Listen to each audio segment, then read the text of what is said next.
Leia, ano ba ang kayang gawin ng mga gumagamit ng IMSI catcher o fake cell tower?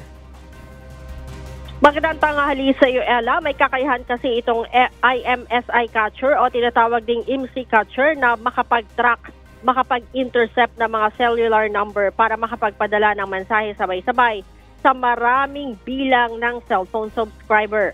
Kaya naman, Ella, magpapakalat ng mga tauhan ang Department of Information Communication and Technology sa mga matataong lugar sa buong bansa upang mamonitor ang galaw ng mga scammer gamit ang International Mobile Subscriber Identity o MC Catcher. Ito'y matapos ngang mahuli ng PNP-ACG ang Malaysian National na nagbebenta ng makabagong MC Catcher sa bansa.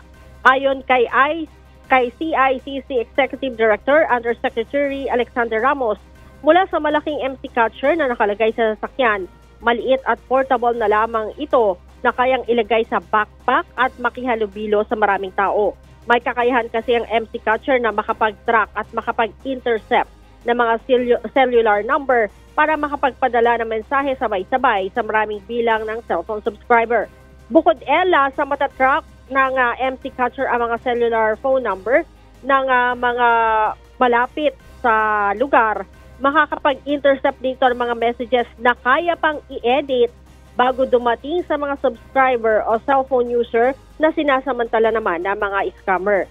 Kaya naman paalala ng CICC at DICT sa publiko, mag-ingat sa mga natatanggap na mensahe, lalo na ang pag-click sa mga ipinadadalang link upang hindi sila mabiktima ng mga scammer. Ella? Maraming salamat, Leia Ilagan.